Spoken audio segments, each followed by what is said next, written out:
castle where the digital dreams come alive. CESCG takes place from May 1 to 5, from visualization to the virtual space. Scientific sessions take their place.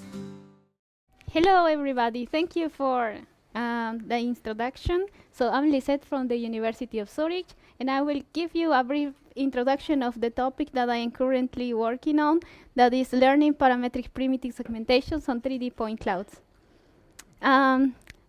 This learning 3D point cloud is important for 3D reconstruction. And what is 3D reconstruction?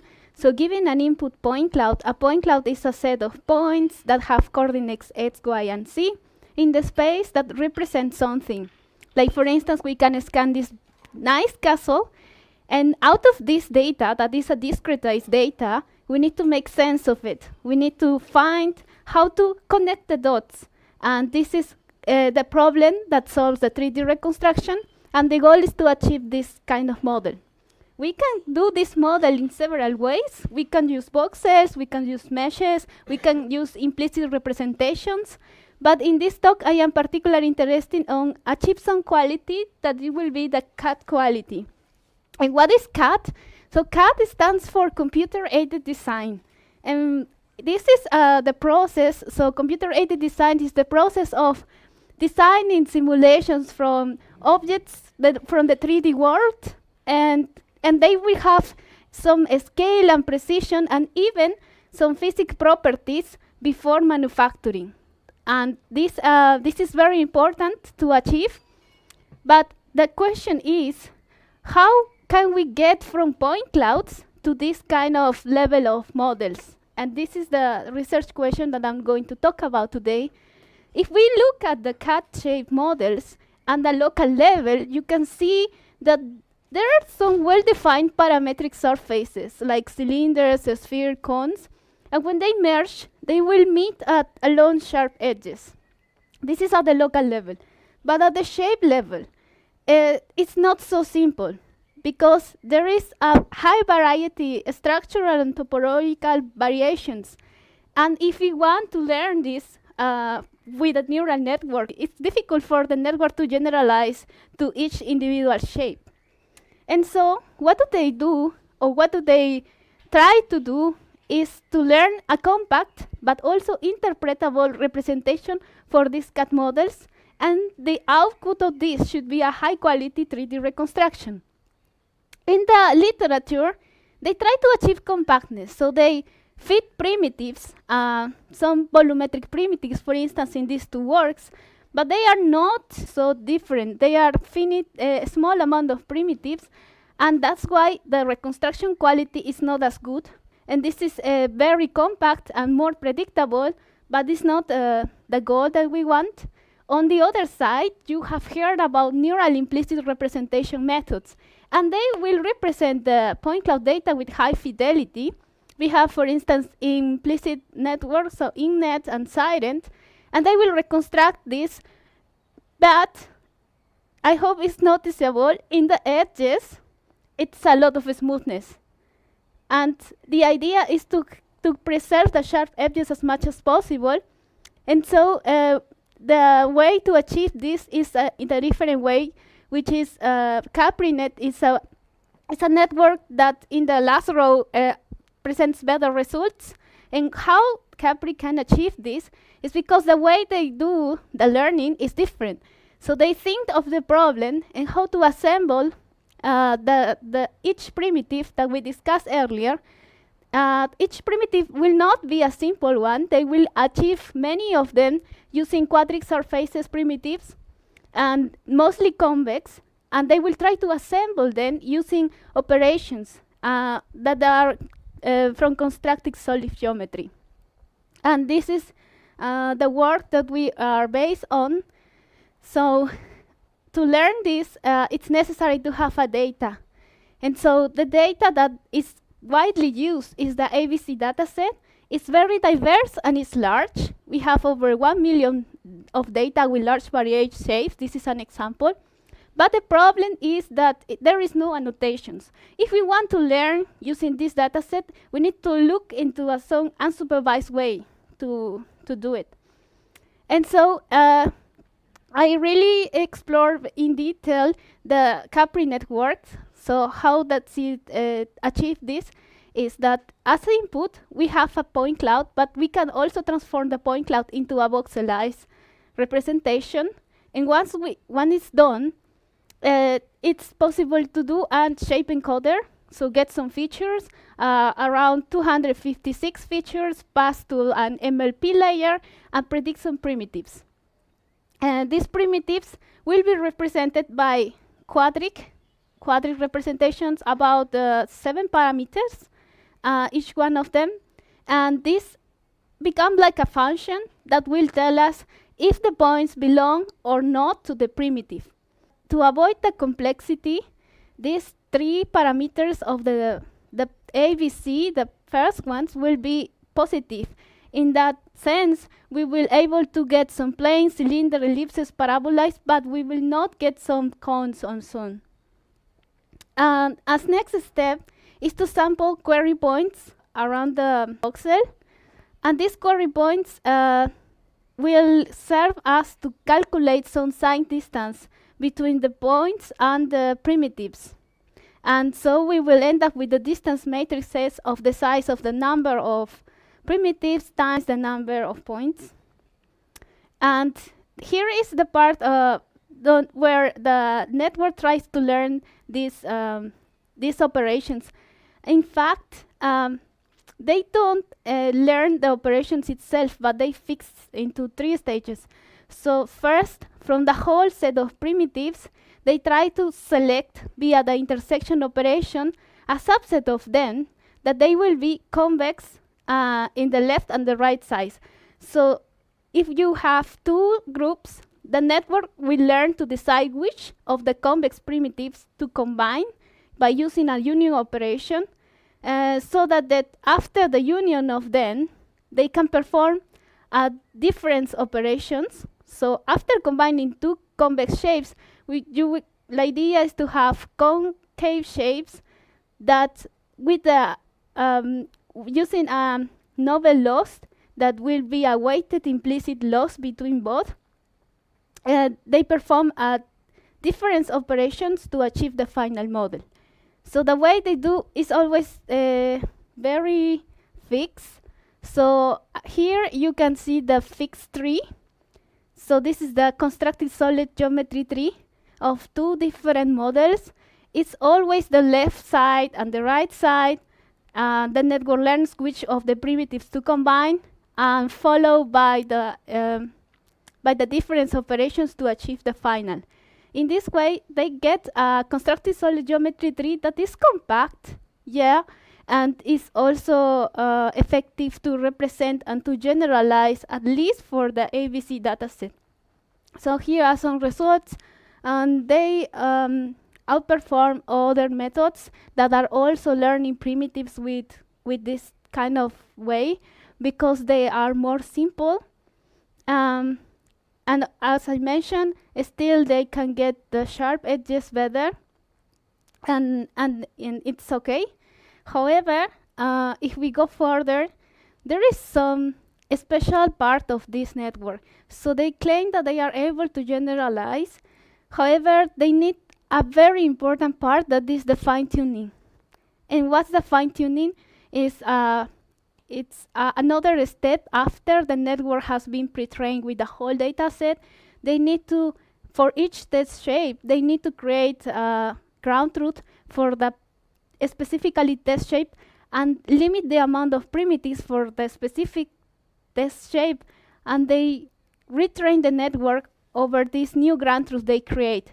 Based on this, they sample points on the border of the surface, as is the indicator function of occupancies inside outside, and also the rest of the amount of the shape. So only after the fine-tuning, the network is able to achieve these nice results that we saw earlier. But before, it's not really good to generalize in in the way. And the idea is to also why these fixed operations they use are not good is because they cannot do more complex shapes. Maybe it's good enough for the ABC, but if we want to try this model that is an organic rubber ducky, we will have some problems. Maybe here these primitives were not good enough to reconstruct it, and the idea is to improve this.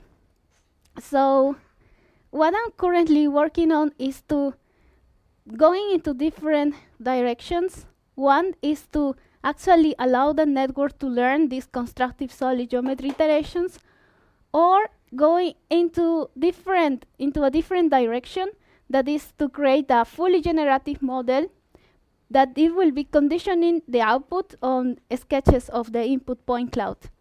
And with this, so currently this part is not working properly, so I don't have good results to show so far, and this will be the end of my presentation. Thank you.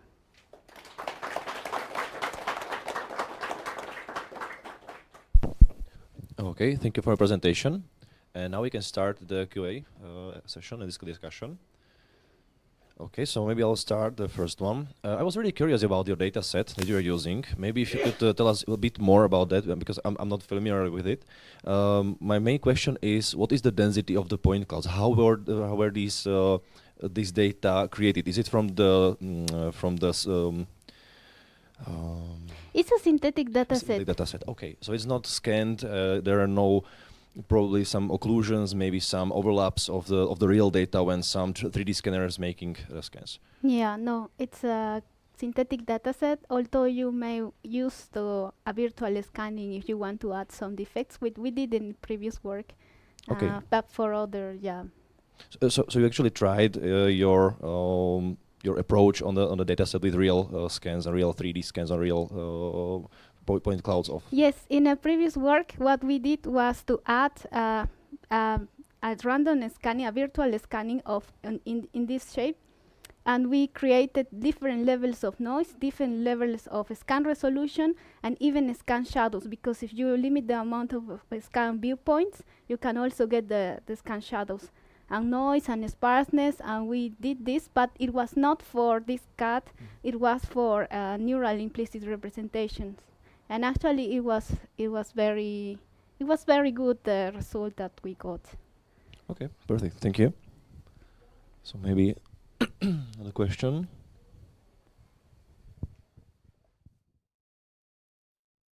Thank you for a very interesting presentation. Can you talk about the scalability of approach? It's not the same to test this on small objects that have been scanned or synthetically created, and on, for example, like you said in the beginning, a large castle, a large building. Do you think that the same approach could work on small and big objects all the same? Yeah, I think it can work depending on the level of details you want. If I think about this castle and I can have a huge point cloud of millions of points, I will probably downsample this before feeding into the neural networks. It's because the neural networks has a lot of memory footprint, depending on the number of layers and so on. So at the end, it will give you I would say roughly a sketch of the main structures of the building, but it won't achieve any detail. If you probably want the details, then we probably need to do a procedural approach. So dividing by parts and slowly feeding the network and then try to join the parts together. I would say that would be better. I wish you a successful PhD. Thank you. Thank you. Okay. Thank you. I'm curious what the output format of the segmentation is. Is it the implicit or some kind of BREP representation? The final layer is a indicator function of inside-outside points. The network will act like a function that will give you, if you query any point, the network is a function that will tell you this point is inside or outside the function, outside or inside the shape. And with this function that you get, it's like you can do carving, you can do meshing with any Marching cubes algorithm to do to shape the surface. But is it? I've seen some voxel artifacts on the results. Is it voxel based? Is it sampled on a regular grid? In the end, where you show the maybe the defects on the duck. In the duct, yes. Yeah, this one. It's probably the resolution Yeah. output. So it's a 3D voxel set. Yes. Okay. Yes. Because the marching cubes always includes artifacts. Sorry. Yeah. Okay, thank you. Maybe some other question. Okay, maybe I can ask a question because I'm quite curious about training your neural network and what are the hardware requirements? Or also maybe how long do you have to train it to gain these results? Yeah. You need definitely a server because the dataset is quite large and it's not that long, so probably around 2 days for each for the whole dataset. But we don't use the whole dataset. We just use a subset of the dataset. You select 5,000 around, not 1 million ones, and you try to do this sampling in a try to get as much variety as you can. Because the problem is that we use them 1 million and you fail in each experiment. You are waiting 1 or 2 weeks for a failed experiment, so it's not going to work. We use a subsample that represents enough the whole dataset. And then you do the test, and once it's promising, you may want to scale it, but sometimes it's not needed. Okay, thank you. I'll just check that out. Okay, we have another question from the back. Thank you very much for a nice presentation. I'm not sure if I get it right, but But if I get it right, the CAPRI network has point cloud on the input, and on the output is the CESCG tree, where the network pick from some set of primitives and construct the constructive solid geometry tree, which will reconstruct the final object. Okay, and how big is the set of the primitives the network is? I think it's around 200. 200, okay. And they are fixed. Like, they always fit that 200, always. Okay, and is it a hyperparameter or something? Is there some space to explore, like how many primitives there should be to achieve better models, and are you working on this as well? There is something interesting here, because even though the input set of parameters is fixed, you need to reduce this. So given in the fine-tuning, which is the most important step, you can let's say you have the inside-outside functions, and if you say that these values will not change if you drop one primitive, then you can definitely drop the primitive. So there will be a selection of the primitives that will adapt to each test shape. So in this way, it's more efficient to do during the fine-tuning. That's why before the fine-tuning, it's not working really nice. Okay, and the question is maybe that if it will be a good idea to try like 300 primitives and not 200, if there is a space for selecting different kind of primitives the network will be choosing from. Okay. Yeah, I think that's a good idea to try to do some ablation in that regard. Okay, thank you. Thank you for the question, also for the answer. Maybe we have time for one last question, and it's in the front. Hi. I was curious, is the network able to learn things like if it sees a cylinder of a certain size with some stuff on it, that it can guess that this is probably a thread of a certain standard size? Will it do stuff like that, or will it just make a cylinder and then you have to manually like edit the size afterwards to whatever the correct size would have been? The network automatically will give you the right size because it's fitting the cylinder on the point cloud in the first stage. Right. I was just wondering how accurate this fitting is, and if it can like make guesses based on engineering knowledge that it may have extracted from the data set, so that like threads always come in these like 3 different sizes or stuff like that. I think the only way to impose this prior will be to train it with similar examples. So internally, the network will create this prior. Okay. But so far, it's trained with a large variance, so it's probably not there. Okay. Okay. Thank you. Okay, thank you for your question. And also, thank you for the presentation, all the answers and the discussion. And that would be all for you for now. Thank you you. very much. Sing to the beat where the pixels play, from rendering to VR. It's a pixel away.